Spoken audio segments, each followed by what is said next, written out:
नमस्कार, मैं हूं आपके साथ प्राची राठौड़। आप देख रहे हैं लोकमत। बुलेटिन की शुरुआत करते हैं खबरों के साथ। अमेरिका के राष्ट्रपति डोनाल्ड ट्रंप काफी समय से ग्रीनलैंड को अमेरिका का हिस्सा बनाना चाह रहे हैं। ग्रीनलैंड डेनमार्क का हिस्सा है और एक स्वशासी क्षेत्र है।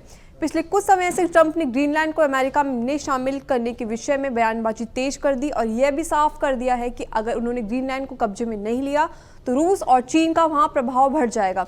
इस सिलसिले में अब ट्रंप ने स्पेशल फोर्सेस से मुलाकात की है। ट्रंप की लगातार धमकियों के बीच ग्रीनलैंड के संसद में 5 राजनीतिक दलों के नेताओं ने शुक्रवार देर रात एक संयुक्त बयान जारी किया। इस बयान में उन्होंने कहा, हमें अमेरिका का हिस्सा नहीं बनना। खबर ईरान से है। ईरान में बीते 2 हफ्तों से सरकार विरोधी प्रदर्शन जारी है। इस बीच supreme leader Ayatollah Ali Khamenei ने प्रदर्शनकारियों के खिलाफ सख्त रुख अपना लिया है। ईरान के अटॉर्नी जनरल मोहम्मद मुहादी आजाद ने चेतावनी दी है कि प्रदर्शन में शामिल लोगों को खुदा का दुश्मन माना जाएगा, जिसके तहत मौत की सजा दी जा सकती है।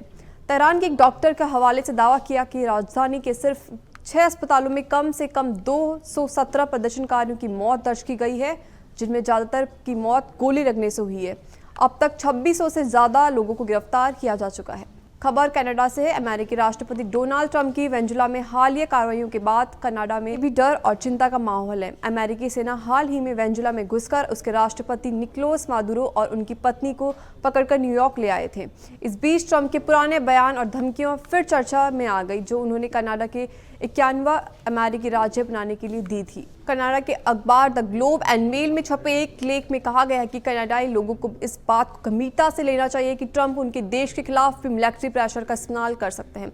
इस लेख के लेखक और कनाडिय प्रोफेसर थॉमस होमर डिक्सन ने कहा कि अगर कनाडा के खिलाफ किसी तरह का सैन्य दबाव डाला जाता है तो यह साफ होना चाहिए कि इसकी कीमत बहुत भारी होगी। प्रधानमंत्री नरेंद्र मोदी आज गुजरात के सोमनाथ मंदिर पहुंचे। यहां पहुंचकर उन्होंने पूजा अर्चना शुरू की। इससे पहले पीएम ने शंख सर्किल पर शौर्य यात्रा निकाली।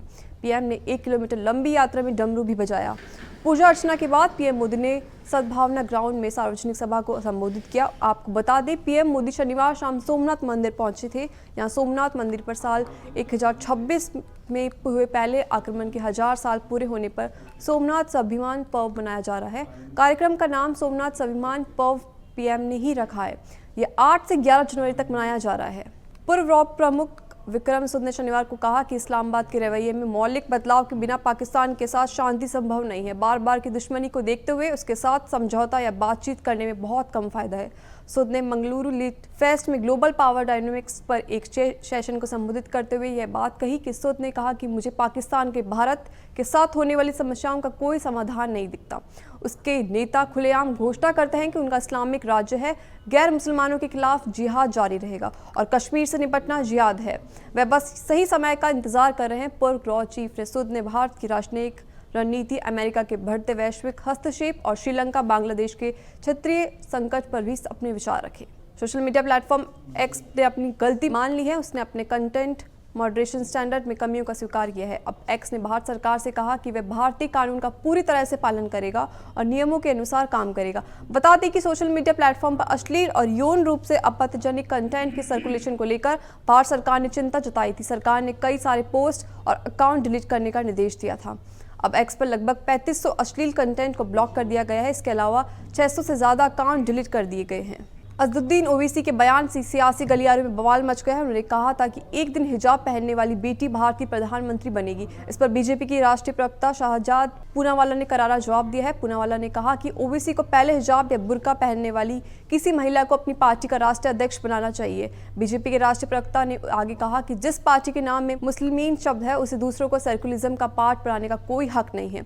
उधर असम के मुख्यमंत्री हिमंत बिस्वा शर्मा ने भी इस बयान पर करारा जवाब दिया। उन्होंने कहा कि भले ही ये संवैधानिक रूप से संभव है, लेकिन भारत एक हिंदू राष्ट्र होने के नाते देश का प्रधानमंत्री एक हिंदू व्यक्ति ही बनेगा। टीम इंडिया के विकेटकीपर बल्लेबाज ऋषभ पंत चोट के कारण न्यूजीलैंड के खिलाफ होने वाली वनडे सीरीज से बाहर हो गए। उनकी जगह ध्रुव जुरेल को टीम में शामिल किया गया है, जिसकी जानकारी बीसीसीआई ने रविवार को दी।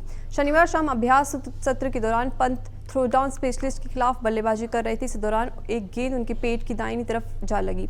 गेंद लगते ही पंत दर्द में जमीन पर बैठ गए। इसके बाद टीम का सपोर्ट स्टाफ और मेडिकल टीम उन्हें मैदान से बाहर ले गई। डॉक्टर की जांच में सामने आया कि पंत की दाहिनी पसली से खिंचाव आ गया, जिस वजह से उन्हें आराम की जरूरत है। फिलहाल इस बुलेटिन में इतना ही। नमस्कार।